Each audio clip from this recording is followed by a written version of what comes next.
ہمارے معاشرے کے اندر بڑے بڑے بہانے بن گئے شادی میں تاخیر کے.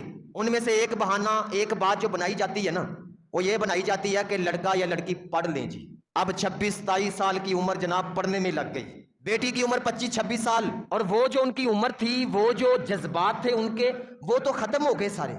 32 سال کی عمر میں کون سے جذبات ہوتے ہیں؟ سوال کرے والدین اپنے آپ سے. وہ تو اصل جو جذباتوں کی عمر تھی وہ تو گزار دی پکڑ کے.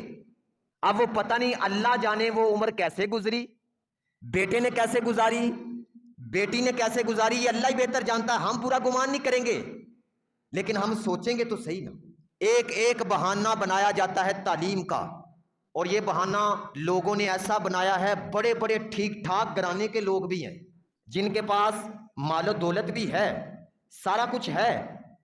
اگر بچے اور بچی پڑھتے بھی رہیں، ساتھ شادی بھی ہو جائے تو اس کے اندر حرج تو کوئی نہیں. میرے پاس کئی مثالیں ہیں، کئی بندے میں نے اپنی زندگی میں دیکھے ہیں جنہوں نے شادی ہونے کے بعد PhD کی ہے، انہوں نے اپنی تعلیم بھی کی ہے ساتھ. کئی بیٹیاں ہیں جو شادی کے بعد بھی پڑھ رہی ہیں. لیکن بڑے بڑے سمجھدار بندے پتہ نہیں سوچتے کیوں نہیں کہ کتنا اہم مسئلہ ہے یہ شادی کا، اور تعلیم کے لیے جناب والا اللہ اور اس کے رسول کے حکم کو چھوڑ دیا گیا.